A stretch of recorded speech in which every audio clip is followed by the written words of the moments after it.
तो hello friends, आज हम बात करेंगे यानी कि लो ब्लड प्रेशर यानी कि हाइपरटेंशन के बारे में। और ये किस रीजंस की वजह से होता है, यानी कि ब्लड प्रेशर का लो हो जाना ये किस रीजंस की वजह से होता है, क्या क्या इसके सिम्टम्स होते हैं, क्या क्या सेल्फ ट्रीटमेंट हमको प्रिकॉशंस फॉलो करने चाहिए, वो सब कुछ आज मैं इस वीडियो में आपको बताऊंगा। तो प्लीज़ मेरी वीडियो में आप लास्ट तक लोग बने रहिएगा, और खास करके ऐसे लोग जिनको पहले से ही बीपी के कम होने की प्रॉब्लम्स रहती है।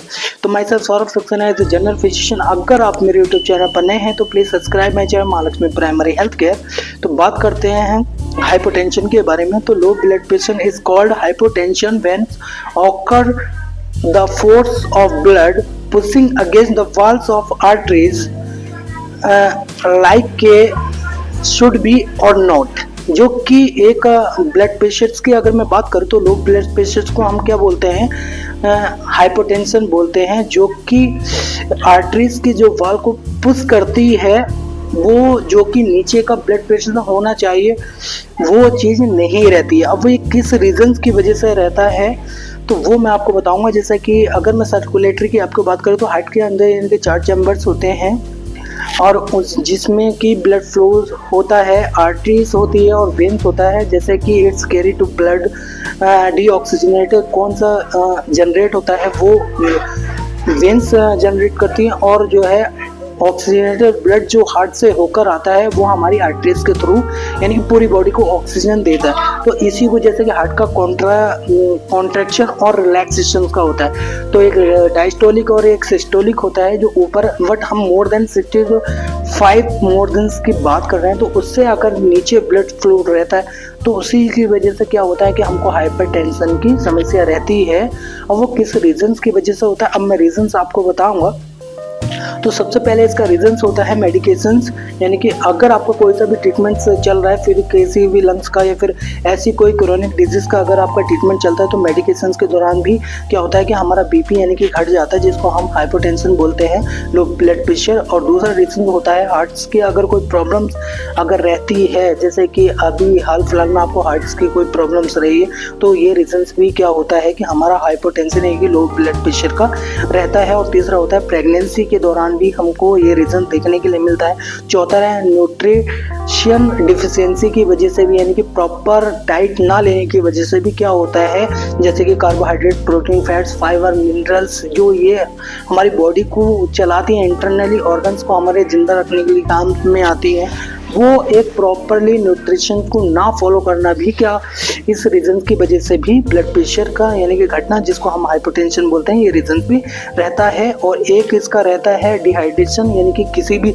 चीज़ से आपको डिहाइड्रेशन का हो जाना है कि बॉडी से फ्लूइड्स का ज़्यादातर चले जाना, वो भी इस रीजंस को शो करता है। यानी कि इस कारण की वजह से भी हमको हाइपोटेंशन यानी कि लो ब्लड प्रेशर देखने की समस्या हमको दिखाई देती है। और एक रीज़न जिसका रहता है ब्लड लॉस की वजह से भी हमको, ये रीजंस की वजह से भी हमको हाइपोटेंशन यानी कि लो ब्लड प्रेशर देखने के लिए मिलता है। और एक होता है सीवियर हार्ट अटैक, यानी कि कोई सी भी चीज़ यानी कि हार्ट को, जैसे कि लाइक दैट सीवियर इन्फेक्शन की अगर मैं बात करूँ, जैसे कि MI हो गया, मायोकार्डियल इन्फेक्शन की वजह से भी आपका बीपी यानी कि नॉर्मल ही रहता है। और रेगुलर हार्ट बीट्स यानी कि आपका जो है 60 to 7 तक यानी कि नॉर्मल रेंज में रहते हैं। कभी कभी रेस्पिरेशन होल्ड की वजह से भी ये चीज़ हमको रीज़न देखने के लिए मिलता है।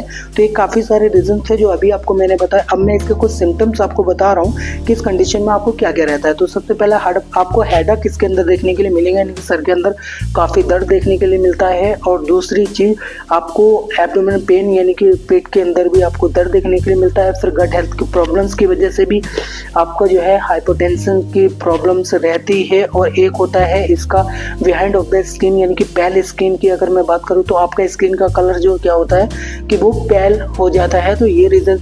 और शॉर्टनेस ऑफ ब्रीथ, यानी कि सांस लेने में काफ़ी ज़्यादा दिक्कत आपको इसके अंदर देखने के लिए मिलती है। काफ़ी ज़्यादा चिड़चिड़ापन भी आपको इसके अंदर देखने के लिए मिलता है। और फैटिग यानी कि टाइटनेस यानी कि थकान का काफ़ी प्रेशर आपको ये सिम्टम्स भी शो करता है, यानी कि हाइपोटेंशन के रीजन की वजह या फिर इंक्रीज थर्स्ट, यानी कि काफ़ी ज़्यादा आपको प्यास इसके अंदर लगती है और कभी कभी आपको बहुत ही ज़्यादा स्वेटिंग्स भी इसके अंदर, यानी कि पसीना आपको ज़्यादा आता है। तो ये कुछ सिम्टम्स इसके शो करते हैं हाइपोटेंशन। अब बात करते हैं हम सेल्फ ट्रीटमेंट और प्रिकॉशंस फॉलो करने की।